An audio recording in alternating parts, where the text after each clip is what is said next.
Welcome everyone, in this video we're going to explore our annotation line or line tools. Our line tools can be found on the toolbar on the left, and you can see different line presets are already available. We'll start with the main line arrow.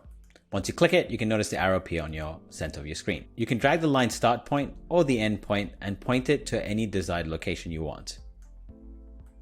If you want to move the line around and reposition it, simply move the line area. You can of course also use the position and size sliders on the edit panel.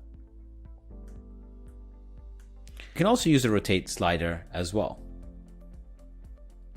Something very unique about our line tool is that you can actually bend it from the middle and create this curve effect.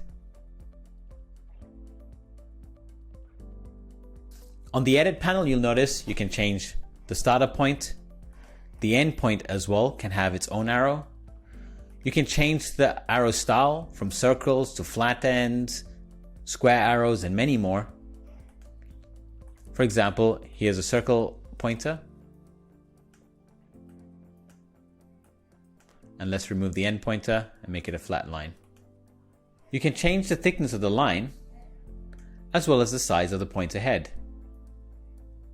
This allows you to really customize the look and feel of your annotation line.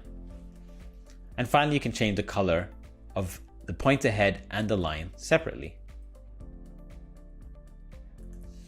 This is a great way of pointing salient features of your product, annotating graphics, or just using them in any desired form that you like. For example, here I could point to this feature over here perhaps, duplicate this text, and talk about the feature. Feature 1. If you check off custom pointer colors, it makes both the pointer and the line into one color. You can also tweak the line style.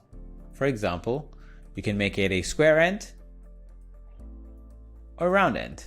At the top, you've got more line options to make it dashed or dotted. For example, here's dashed and here's dotted. Once you create either dashed or dotted, you have more fields that appear to tweak the dash width and the gap size.